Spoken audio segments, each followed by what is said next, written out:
नमस्कार दोस्तों, आज हम आपको गोपाष्टमी के दिन सुनी जाने वाली पौराणिक कथा सुनाने जा रहे हैं। साथ ही सुनेंगे मनोकामना पूर्ण करने वाली नंदिनी कामधेनु गाय की कहानी। तो चलिए कहानी शुरू करते हैं। गोपाष्टमी हिंदुओं का त्योहार है। इसे गोपाल अष्टमी भी कहा जाता है। यह त्योहार गायों की पूजा को समर्पित है। गाय में देवी देवताओं का वास होता है, इसलिए इनकी पूजा की जाती है। बछड़े गायों की सेवा करने का यह दिन माना जाता है। यह त्योहार महाराष्ट्र में ज्यादा मनाया जाता है। यह त्योहार कार्तिक मास के शुक्ल पक्ष की अष्टमी तिथि को मनाया जाने वाला त्योहार है। इस बार यह त्योहार 9 नवंबर को मनाया जाएगा। इस दिन यदि कोई व्यक्ति भक्ति पूर्वक गाय की पूजा आराधना करता है तो उसकी मनोकामना पूर्ण होती है। गाय की पूजा करने से दामोदर भगवान प्रसन्न होते हैं और उस पर कृपा बरसा के साथ ही सुख समृद्धि का वास करते हैं। गोपाष्टमी की पूजा विधि है, ब्रह्म मुहूर्त में उठकर भगवान श्री कृष्ण दामोदर की पूजा विधि विधान से करें। इसके बाद गाय व बछड़े की पूजा करें। गाय को घुंघरू आदि पहनाकर श्रृंगार करें। गाय को भोजन कराएं। इसके बाद परिक्रमा करें। गोधूली बेला में पुनः पूजा करें। इस दिन गाय को हरा चारा, गुड़, मटर का भोग लगाएं। यदि घर में गौशाला नहीं है तो गौशाला जाकर पूजन करें।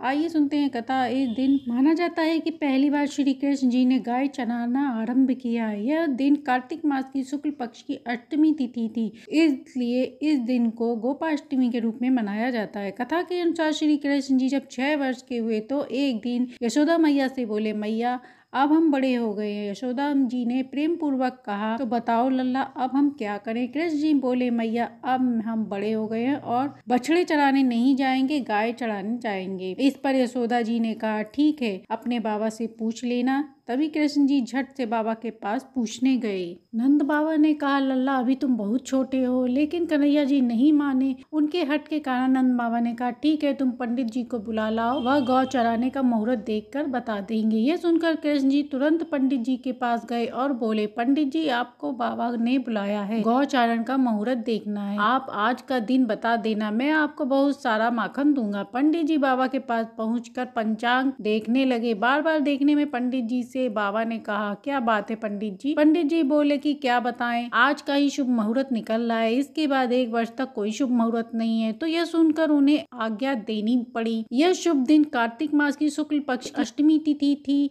तभी से यह तिथि गोपाष्टमी के नाम से विख्यात हुई। अब सुनते हैं मनोकामना पूर्ण करने वाली नंदिनी गाय की कहानी। एक राजा दिलीप महान गौ भक्त थे। देवराज इंद्र ने राजा दिलीप से मित्रता की थी। इंद्र ने राजा दिलीप से देव व असुर संग्राम के लिए सहायता मांगी। राजा ने हाँ कर दी। अब राजा असुरों में युद्ध हुआ। युद्ध समाप्त होने पर स्वर्ग से लौटते समय राजा को कामधेनु गाय मिली, पर दिलीप ने उन्हें प्रणाम नहीं किया, न ही प्रदक्षिणा की। इससे गाय रुष्ट हो गई। कामधेनु ने उन्हें श्राप दे दिया कि मेरी नंदिनी गाय यदि इस पर कृपा करे तो ही इसके पुत्र होगा, नहीं तो ये पुत्रहीन रहेगा। महाराज को इस बात का पता नहीं था और उनके पुत्र न होने से वह चिंतित थे। एक दिन वह संतान इच्छा से कुलगुरु के पास गए। ब्राह्मण सब समझ गए।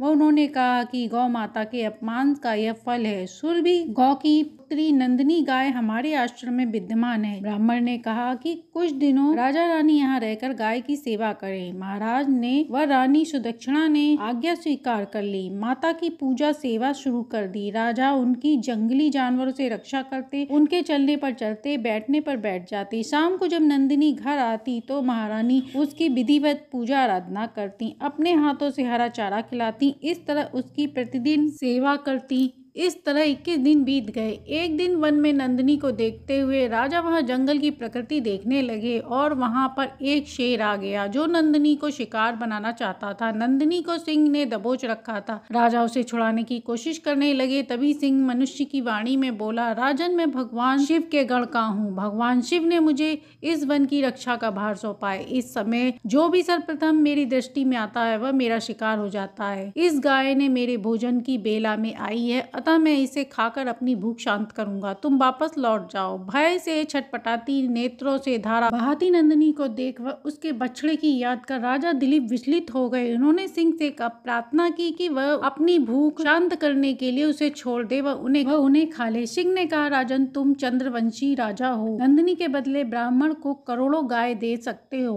अभी तुम युवा हो, इस प्राणी के लिए अपने प्राण को क्यों संकट में डाल रहे हो? तुम अपना विवेक क्यों खो रहे हो? यदि प्राणियों पर दया करने का इतना शौक है तो मैं तुम्हें खा लूंगा तो तुम्हारी प्रजा अनाथ हो जाएगी, इसलिए तुम अपना कार्य करो। सिंह की बात सुनकर राजा ने नंदिनी को देखा जो राजा को देख रही थी। वह प्राणों की प्रार्थना कर रही थी। राजा ने कहा, नहीं सिंह, मैं गौ माता को तुम्हारा भोजन नहीं बनने दूंगा। मैं क्षत्रिय संसार की रक्षा करते हैं, मेरे शरीर को खाकर नंदिनी को छोड़ दो। और राजा ने अपने शरीर को सिंह के आगे लाकर रख दिया और सिर झुका लिया। इसके बाद वहां आवाज आई, पुत्र उठो। राजन ने सिर उठाकर देखा तो नंदिनी गाय खड़ी थी। वहां से सिंह गायब हो चुका। नंदिनी ने राजा से कहा, यह सब मेरा माया थी, मैं तुम्हारी परीक्षा ले रही थी, तुम इस परीक्षा में पास हो गए। नंदिनी ने कहा, तुम वर मांगो। मैं दूध देने वाली कोई मामूली गाय नहीं हूँ, मैं कामना पूर्ण करने वाली कामधेनु गाय की पुत्री नंदिनी हूँ। राजा ने दोनों हाथ जोड़कर वंश चलाने के लिए पुत्र की कामना पूर्ति के लिए वर मांगा। नंदिनी ने तथास्तु कहा और राजा से कहा, मेरे दूध को दोहकर पी लो, जिससे तुम्हें प्रतापी पुत्र प्राप्त होगा। राजा ने कहा, माँ बछड़े के पीने व अनुष्ठान के बाद बचे हुए दूध को मैं पी सकता हूँ। दूध पर पहला अधिकार बछड़े का, दूसरा ब्राह्मण का है। राजा के धैर्य ने नंदिनी का दिल जीत लिया। अब दोनों लोग आश्रम में लौट आए। राजा ने बछड़े को दूध पिलाया व ब्राह्मण को दिया। बाद में बचे दूध का पान किया। कुछ समय बाद रानी ने यशस्वी प्रतापी पुत्र को जन्म दिया। राजा दिलीप की भक्ति एक महान आदर्श बन गई। अगली कथा के अनुसार श्री कृष्ण जी अपनी प्रिय राधा जी के साथ विहार कर रहे थे। ये वृंदावन अनेक तरह के सरोवर, पहाड़, सुगंधित पुष्पों से भरा था। अनेक गोप गोपियां भगवान श्री कृष्ण व राधा जी के साथ विहार कर रहे थे। बहुत देर बाद श्री कृष्ण जी को दूध पीने की इच्छा हुई। उनकी यह इच्छा के कारण ही भगवान के शरीर से एक गाय बछड़े के साथ प्रकट हुई। यही सुरभि माता कहलाई। एक बर्तन लेकर सुरभि देवी का दूध निकाला गया और भगवान श्री कृष्ण को दूध दिया तो वह दूध पीकर तृप्त हो गए, जो जन्म मृत्यु को दूर करने वाला था। बाद में वह बर्तन गिर जाने से दूध धरती पर गिर गया। अब वहाँ एक सरोवर बन गया जिसकी लंबाई चौड़ाई संयोजन थी। गौलोक में यह सरोवर क्षीर सरोवर के नाम से जाना जाने लगा। गोपियों के लिए यह सरोवर बन गया। तभी वहाँ आकस्मिक कामधेनु प्रकट हो गई, जो अपने साथ बछड़े को लेकर प्रकट हुई थी। इनके बच्चे हुए। भगवान श्री कृष्ण ने सुरभि देवी की पूजा की। इसके बाद सारे संसार में यह प्रथा प्रारंभ हो गई। तो प्रेम से बोलिए गौ माता की जय हो, श्री कृष्ण भगवान की जय हो। तो ये थी गोपाष्टमी कार्तिक मास की कहानी। कहानी अच्छी लगी हो तो लाइक एंड सब्सक्राइब करें।